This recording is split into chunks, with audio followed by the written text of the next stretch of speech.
Did they really think that by trying to tap, like you said, tap into the old crew, tap into the old fans, did they think they were going to convert them to liking this product? No, they didn't. I was told from the man, Rob, for all I know, those 2,500 fans at the Manhattan Ballroom are the last of the old ECW fans.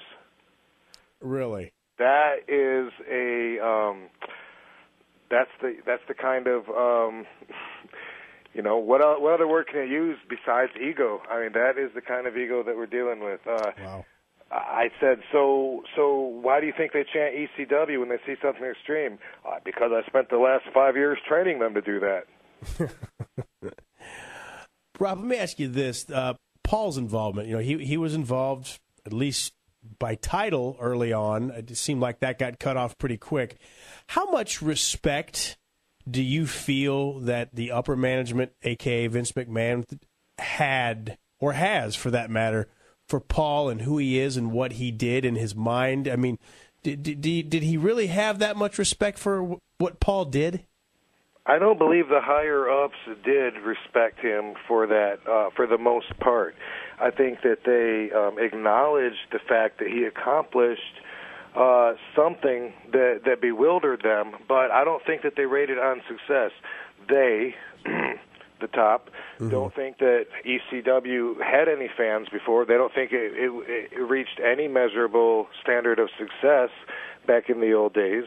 They don't think anybody remembers it.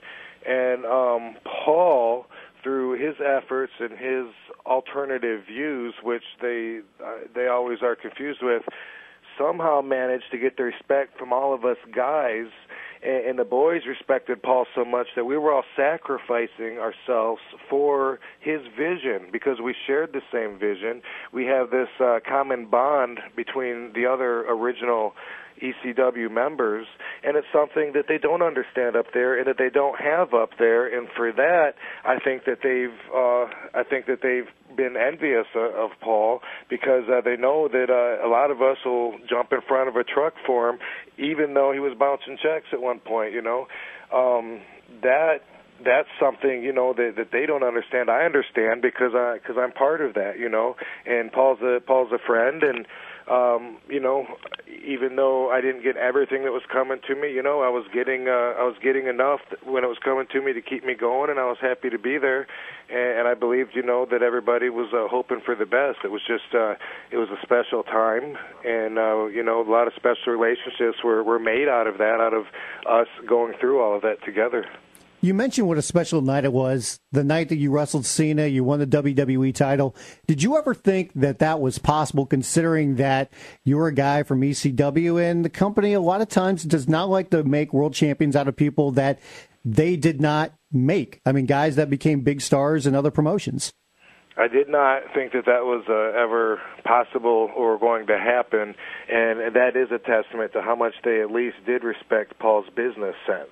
To kick off the new ECW with some respect and a spotlight, so everyone was looking at it, I took the world title over there, and that was something that I'm sure was fought, all the way through until it actually materialized. And I'm sure there was a lot of people that disagreed with it along the way, but that was something that Paul was able to come through with, and there you go.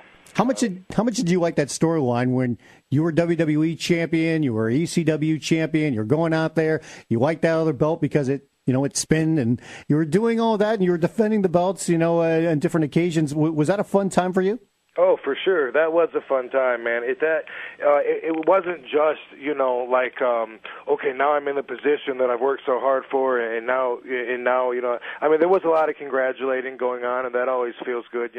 People say, hey, good job, man, congratulations, you deserve it. A lot of positive energy. That always feels good. But it wasn't just that, but I was being listened to. Like the ECW, when it first came back, Vince actually told me, Rob, I'm counting on you. This is on your shoulders. And he was actually listening to me at first, when I would come up with ideas, say, hey, how about we both start inside the ring, and then I can do my kick on the RVD, my entrance kick I used to do instead of starting us in the crowd. And, at first he liked it, and how about we do this? And at first they liked it, and then after a while, nobody was listening to me anymore. And then after that, I talked as much as I could to to deaf ears, and then there was no more talking for me because it didn't do any good. There was no use. It was going in a different direction. How disappointed were you when the decision was made that following your encounter with the law, that they decided to make you kind of pay your penance and drop the belts?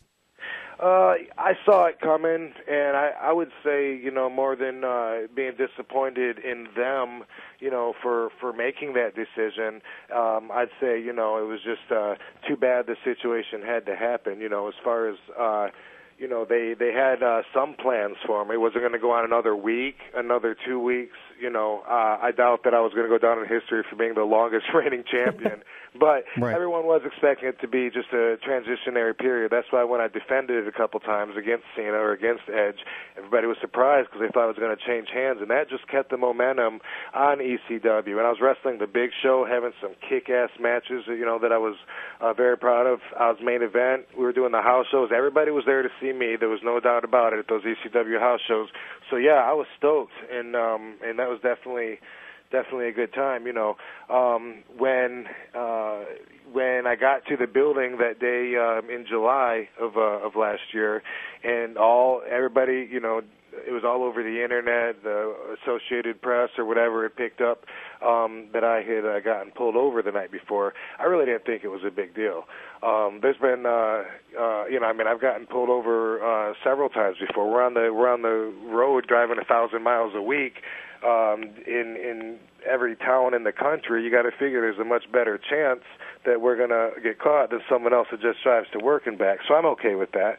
And I got a little careless, and I wasn't surprised, that because they just started, with the wellness program and explaining the suspensions. This wasn't really related to the wellness program, although a lot of people kind of associate it with that. But the fact was, I was looking at 30 days out. I wasn't surprised, and I felt bad, that I'd let Vince down a little bit because, like I said, he was saying, Rob, this is on your shoulders. I'm counting on you.